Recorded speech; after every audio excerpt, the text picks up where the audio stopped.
And another game the Orlando Magic had to have, another game where it looked like they were starting to look like themselves. The Orlando Magic give the game away. Why this is something the Magic expected, but why it's not acceptable anyway. Today on Locked On Magic.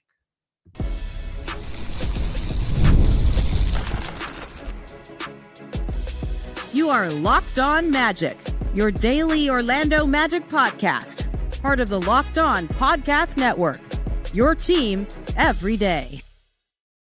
And you are indeed Locked On Magic. Today is January 28th, 2025. My name is Philip Rossman-Reich. I'm the senior writer over at OrlandoMagicDaily.com. Of course, follow me on Twitter at PhilipRR_OMD, as well as on Blue Sky at PhilipRR. On today's episode of Locked On Magic, the Orlando Magic have a chance to get another huge, major standings playoff implication win. They were on their way to it, and then they hit a bump in the road. Then they give the game away, and they fall in double overtime. Why? It's something the Magic expected to happen, but why it's still painful nonetheless. We'll get to all that coming up here in just a moment. But first, we want to thank you again for making Locked On Magic part of your day every day, no matter when you listen to us, whether it's first thing in the morning, whether it's right we upload. We truly appreciate you making Locked On Magic part of your day every day. And you can make Locked On Magic an even bigger part of your day with the Locked On Magic Daily Newsletter. It's the one stop for ultimate team and league coverage delivered right to your inbox. Sign up for free now at LockedOnDaily.com. That's LockedOnDaily.com, and start your day with the all-new free Locked On Magic Newsletter. The Orlando Magic looked good.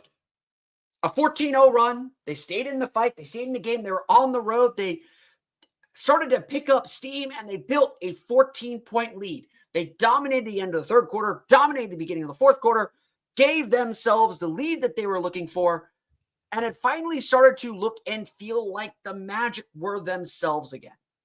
It started to finally look and feel like the Orlando Magic are back. Paolo Banchero in the lineup. Franz Wagner looking like a superstar once again. Goga Bitadze giving that big boost. The shooting finally coming around. The Magic are a good team. We can all see that. We can all feel that. But because of the injuries that this team has faced, they haven't been on the floor together very much. And so as Paolo Banchero continues to work himself back, as Franz Wagner continues to work himself back, as Goga Bitadze begins to work himself back, as Jalen Suggs, when he returns from the knee issue that he's dealing with, begins to work himself back, Jamahl Mosley has told us not to expect things to be perfect right off the bat. That there will be moments of uncertainty. That there will be moments where this team doesn't look like they have it all together, where they have to kind of find themselves again. He has described this period of play for the Orlando Magic. He has described it as sort of like a second training camp, where they have to take all the practice time and all this effort. They have to take it all to just kind of get back on the same page, where everyone's been playing together for 40 plus games. Orlando is almost starting from scratch. They're a talented team, and we can see that in little signs here and there, and we'll talk about those signs of life. But at the end of the day, the Magic need wins. No one's feeling sorry for them. No one's giving them that allowance to get themselves back. They've got to find ways to win. And so when the Magic hit this bump in the road, it stings. It hurts. It's unacceptable to lose a game like this, where you're up 14 early in the fourth quarter, where you're up by 12 with 6 minutes to go, where you're up by 6 with 2 minutes left in the first overtime, where you give up back-to-back big threes from Duncan Robinson that give the Heat the momentum to get back into the game and get this. They took the lead. Franz Wagner had to force overtime with a big shot late in regulation. The Magic ultimately lost the plot, and giving up a 6-point lead in the first overtime, you began to see where this team is still going to fall short. You began to see where the Magic are still a team that doesn't have those pieces fit perfectly together yet. Where you see a team that is injured, is still coming back that doesn't have the conditioning to get to the finish line. The bottom line is this. We know the Magic's offense is going to struggle. It's going to have its moments, but this is not an offensive team. And so the Magic's offense went into a shell. They tried to over dribble, to hunt matchups, to try and get their best players downhill, and the Heat tightened the grip. It was Paolo and Franz. They led the team to the victory against the Pistons the other night. Paolo and Franz were the ones that were going to have to lead this team out this time. And you could just see them get more tired, more exhausted, and just unable to get this team over the finish line. And again, that's understandable. They missed 2 months each, roughly 2 months each. And Franz Wagner played nearly 40 minutes. And he can tell us he's all good as much as he wants. Look at the tape. Missing shots short and just unable to get that extra oomph. Paolo Banchero plays 44-23. He might be off the minute restriction. He might be at a higher minute restriction now. But he's not Paolo Banchero yet. Struggled with 5 turnovers. He did have 6 assists. He did have 5 rebounds. But 7 for 21 shooting could not break Bam Adebayo's grip on him. The Magic, I thought, did some good things in the second half to get him the ball downhill and get him the ball in motion. But anytime he tried to pick and roll or anything from a standstill position off the dribble, no go. This didn't work for him. And so the Magic found themselves gasping for air. At the end of this game, when the game was on the line, the Magic didn't have enough. And again, not an excuse. They need to have enough. They led by 14. They led by 12. They led by 6. They had this game, I don't want to say in the bag, because obviously they didn't, but they had this game won, and in most instances, they would have won this game. But their stars don't have enough to get them over the finish line yet. Not consistently. They did it Saturday. They didn't do it Monday. And here's the truth. We can break down every element. You can be angry about a lot of things. I'll explain some things to be angry about here in a second. At the end of the day, you want the ball in your best player's hands. You're going to trust Paolo Banchero and Franz Wagner to lead you to victory. And if you win or lose on their shoulders, you deal with those consequences. Because that's how the game goes. You deal with their decision-making. You trust them. They're your best players. You trust them to make those decisions. And it's not necessarily that they made bad decisions. Paolo turned the ball over. He was sloppy. His attention wandered. You could kind of tell he is tired out there. Because unlike Franz Wagner, Paolo Banchero sees double teams every time down the floor. I will not excuse him completely. He drove into a lot of those double teams. He's still not making quick decisions like he needs to, at least not consistently. It's rough out there for Paolo. It's been a rough return for Paolo Banchero. But you want him with the ball in his hands. And ultimately, wherever this team goes depends on how Paolo and Franz play. So I'll say this plain and simply. At the end of this game, they were tired. At the end of this game, they were fatigued. You could see they didn't have enough to get this team over the hump offensively. And defensively, the team was a mess. It's not an excuse. I want to make this really clear. It is not an excuse. The Magic are clearly good enough to win these games. They clearly have enough to win these games. And it's just about having the will and the execution and the focus to do it. They had it Saturday against Detroit. They didn't have it Thursday against Miami. And right now, the Magic are looking for some consistency. They're looking for the thing that they can count on every single night. They hope it's their defense. They hope it's their energy. They hope it's their stars. But for the last 2, 3, maybe 4 weeks, they haven't been able to find it. And so it does feel like this team is still coming together. It does still feel like the Magic aren't whole yet. And even when they get some players back, Jamahl Mosley has told us it's going to take some time for this team to hit its peak. And the hope is they will hit their peak in March and April when the playoffs come around. And they'll be a sneaky sleeper team wherever they're seated. Season's not over. They're still in the race for everything they want to be in the race for, but their cushion is gone. Miami's ahead of them in the standings. They're a game over 500. The Magic are 500 now. Orlando still has a lot in front of it and plenty of time to pick up some steam again and be competitive. But it starts with them getting back to themselves. And right now, as this game showed, it's still too inconsistent to be where the Magic want to be. And it's frustrating and it's terrible and it's awful, but that's the reality. I'm an optimist, though. I think they will get there. I'm not overly concerned about things that we saw in this game. We'll go through the box score in a bit and talk about where the Magic really struggled. But I want to talk about where the Magic still showed signs of life and why I think this thing is going to be okay at the end of the day. We'll get to that coming up here in just a moment. But first, today's episode of Locked On Magic is brought to you by our friends over at FanDuel. Super Bowl 59 is here. The Kansas City Chiefs and the Philadelphia Eagles. One game, two teams, endless possibilities. And there's no better way to make every play more exciting than with FanDuel Sportsbook.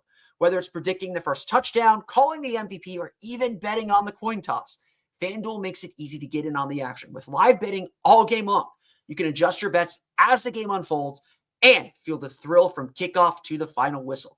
The live betting feature lets you stay involved no matter what happens on the field, and the app is super easy to navigate. Plus, knowing that you can place a $5 bet and potentially win $200 in bonus bets for the Super Bowl, that's just icing on the cake. Download the app or head to FanDuel.com to get started. Bet just $5, and if you win, you'll score $200 in bonus bets. That's FanDuel.com. Bet with FanDuel, an official partner of Super Bowl 59.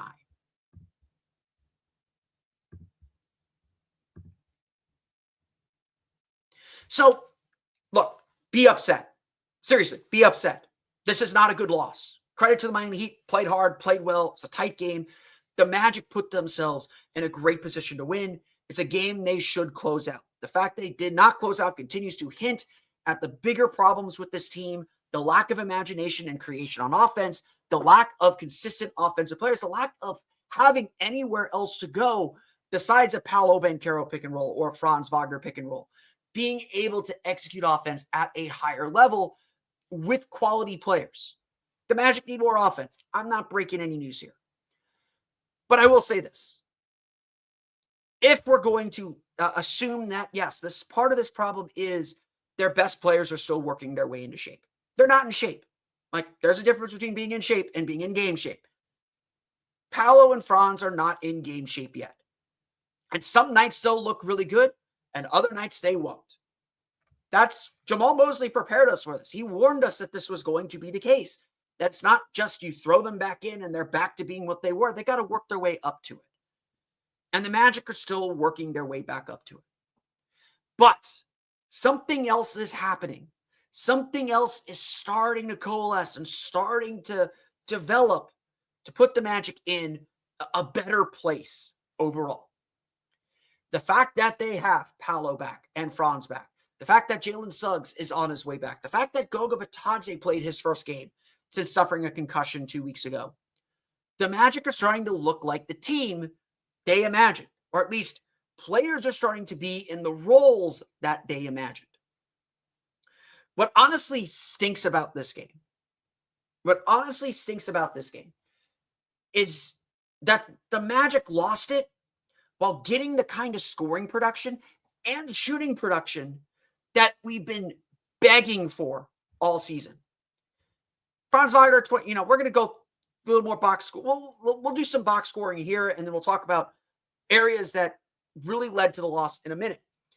Franz Wagner scored 29 points, 10 for 25 shooting, really inefficient shooting game. So what? 2 for 10 from 3. So what? Paolo Banchero, 17 points, 7 for 21 shooting, 2 for 8 from 3. Really inefficient game. Had some really bad turnovers, bad decisions, bad shots in overtime especially. So what? I mean, you need those guys to play well and need those guys to play well in big moments. They didn't play well today. They didn't play well enough in this game. But Orlando got 14.7 rebounds from Wendell Carter. Big offensive game for Wendell Carter. As much as people want to use him as a punching bag, big offensive game for Wendell Carter. They got 14 points and 5 steals from Anthony Black.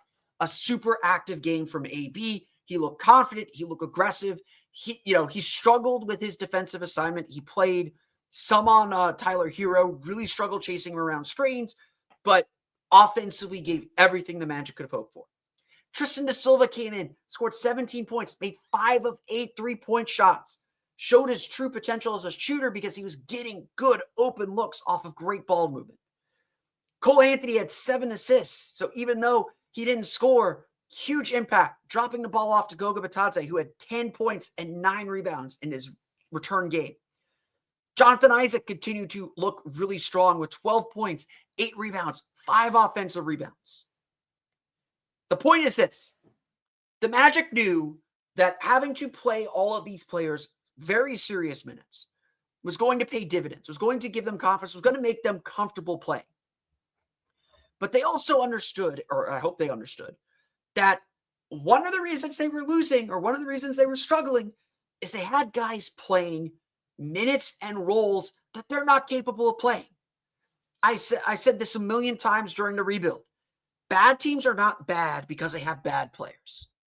Bad teams are bad because they ask players to do more than they're capable of. And for the last 2 months, the Magic have been asking a lot of players to do more than they're capable of. They were leaning on Caleb Houston and Jet Howard and Trevlin Queen. Those guys are out of the rotation. And good on them. They played what they had to do. They played well in spots. Consistency is the key. Those guys aren't consistent or don't have the consistency that the Magic are looking for. And so this game, this moment, this team came down to how these players play. And if the Magic and their bench and their reserves and their role players play like this, that's how they built a 14-point lead. That's how they went on a 14-0 run. That's how they win games. And so the Magic are starting to see their role players play their roles. Not doing more, not doing less. This is how they fit into the puzzle. The end of the game, as much as you want to be critical about the end of the game, and I'll talk about a few things about the end of the game here in a minute, the end of the game was all about Paolo and Franz. Paolo and Franz didn't execute enough toward the end. And again, some of that is on Jamahl Mosley for maybe not running sets that put them in advantageous positions. It's a habit and a fault that the Magic fall back on, that they just go into these standstill ISO dribbling moves. That's bad offense. It's a lot of bad offense like that at the end of this game. When the Magic are successful, it's because they're getting their best players downhill, kicking out the shooters, rotating the ball, and feeding back into the lane from there. They're scrapping for offensive rebounds, which they did a very good job of in this game with 12 offensive rebounds for just 14 second chance points, but still a really strong job on the glass for the Orlando Magic. Still, these are all signs that the Magic still have this in them, that they can still play at this high level, this top 4 seed level that defines who they are. If there is a bright spot to this game, we saw it. We saw this team at its peak or what it's still capable of doing. If the Magic play offense like this, more often than not, they're going to win. In fact, honestly, the disappointing thing about this game is the Magic shot 14 of 39 from 3. That's 35.9% and didn't win. They can't lose games like that. They're not going to shoot like that every night. But that's back-to-back games now, shooting better than 35% from 3. It's been a while. If this becomes a new normal, which, maybe it will, maybe it won't. If this becomes something the Magic can repeat more often, that is a product of having your best players on the floor. That is a product of having guys with gravity that force defenders to them. Paolo and Franz absolutely do that. And then it becomes about replicating and having guys fit into roles. Roles have been up in the air all season long. This game, we saw what these players do when they're in the correct roles. It just came down to Paolo and Franz executing and making their shots at the end. And maybe the Magic running offense that emphasizes that or uses them a little bit as decoys to get these guys the kind of shots that they were making throughout the course of the game. We're going to talk a little bit here in a minute about the specific things the Magic did that went wrong. But I want to reaffirm this. As much as the Magic have struggled, as bad as they have looked at times, I am still very confident. I don't think they're going to climb back up to the 4 seed, but we are coming to the end of this period. We're coming to the end of these struggles. I think that a big part of it is, the Magic need their guys to be healthy and back into rhythm and back into routine. And I do agree with Jamahl Mosley that some of this is simply attributable to guys getting themselves back in shape. And there's nothing the Magic can do but play through it. So a loss like this stinks. It's going to come back and sting the Magic at the end of the season. It puts them in a weird spot in the standings. But I think the Magic are going to be fine.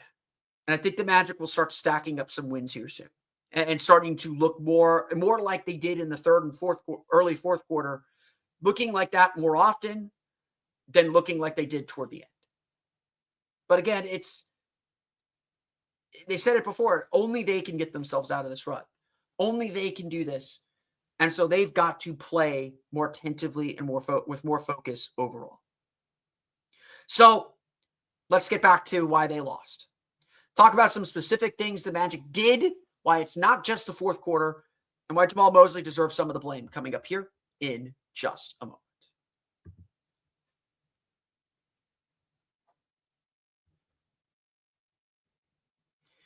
When it comes to the end of these games, and look, we'll get the last 2-minute report. We'll kind of see what happened in there. But when it comes to these kinds of games, I tend to believe that it's not just the last 2 minutes. Now, look, Orlando went from playing really efficient basketball, really pretty basketball, the way that they need to play. They went from playing great basketball to terrible basketball very, very quickly in really, really bad ways.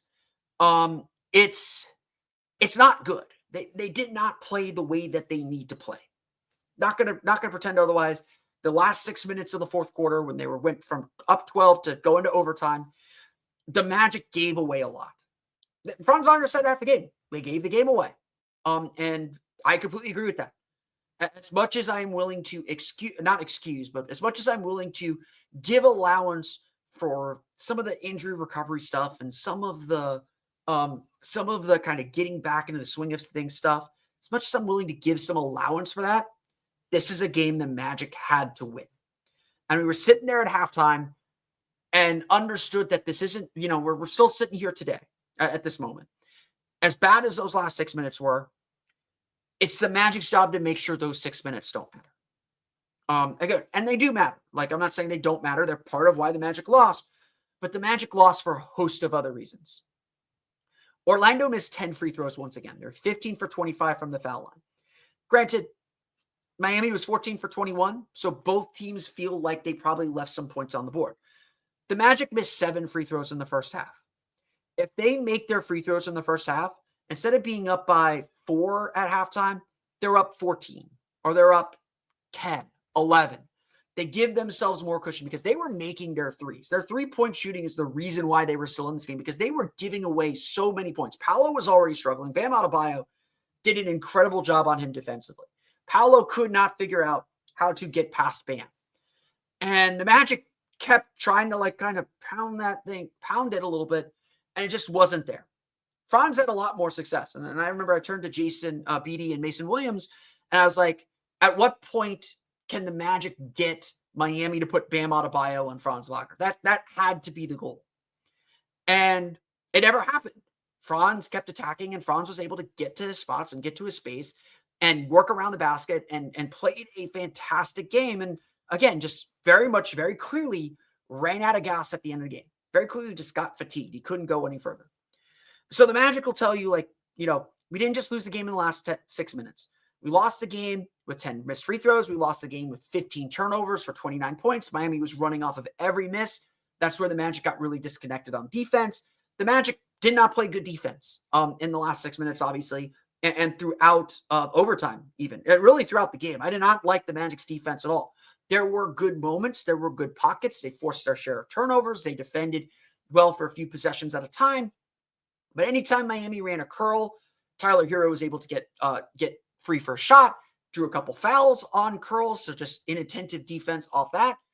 Anytime they ran a pick and roll, guards got obliterated by the Bam Adebayo screen. That put Wendell Carter in a bad spot, or Goga Bitadze played a little bit better than Wendell Carter did on that in some bad spots.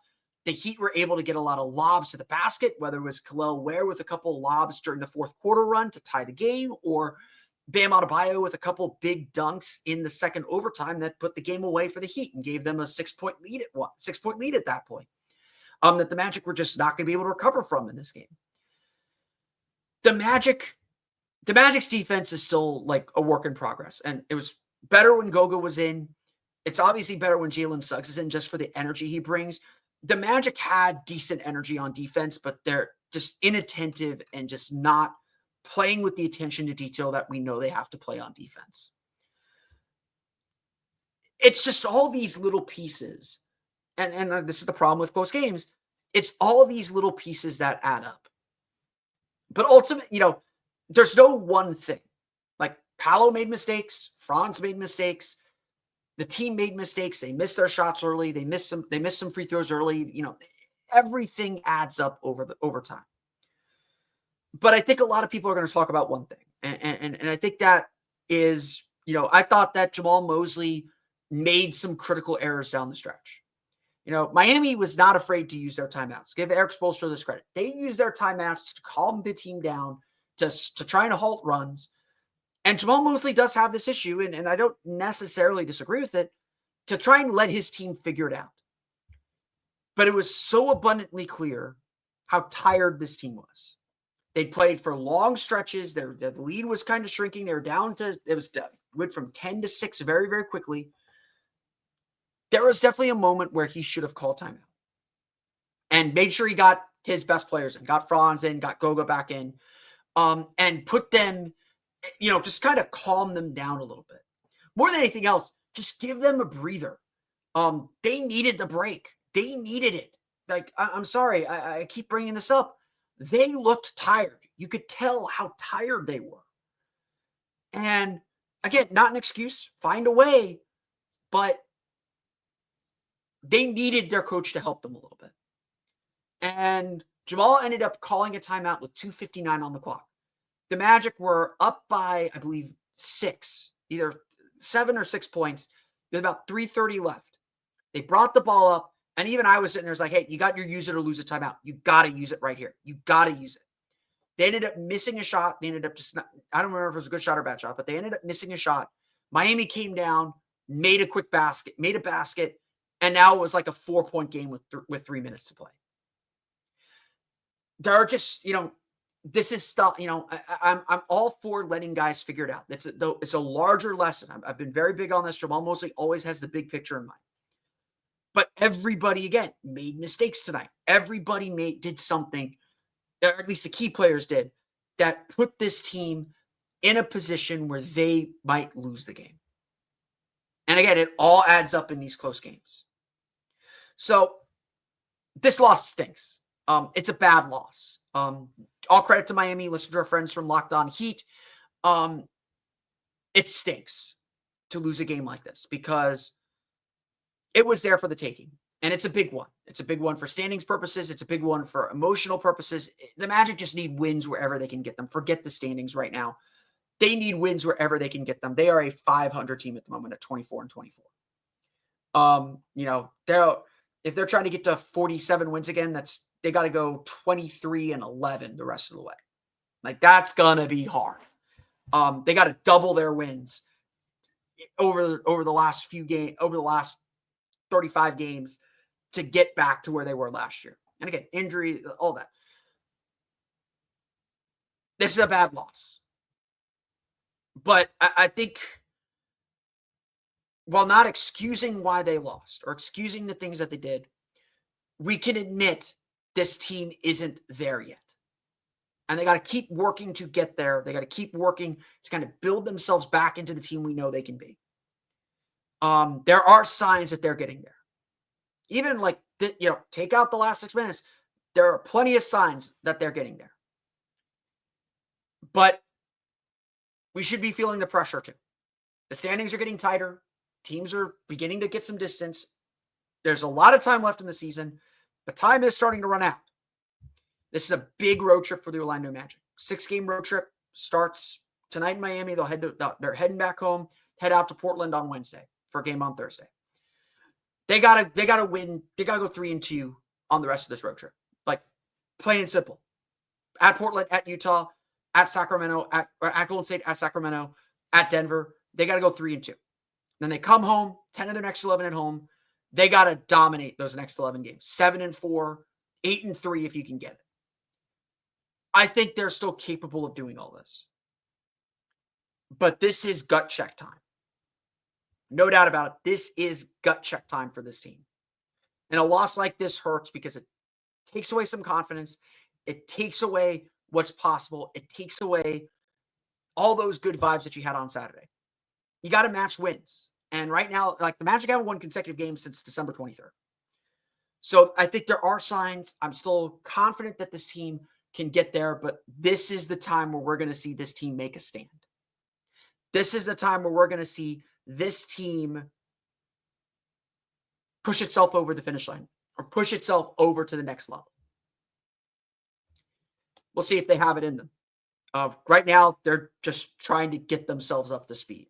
And that's the reality of the situation. The Orlando Magic fall to the Miami Heat 125-119 in double overtime. They are again back in action on Thursday in Portland. We'll hear from them before that. But I want to thank you all again for listening. But that's going to do it for me today on Locked On Magic. I want to thank you all again for listening to today's episode. You can, of course, find me on Twitter at PhilipRR_OMD. Find me on Blue Sky at PhilipRR. You can subscribe to the podcast and Apple Podcasts, search your TuneIn, Himalaya, Google Play, Spotify, Odyssey, and all of them may sell podcasts to your podcast-enabled listening device.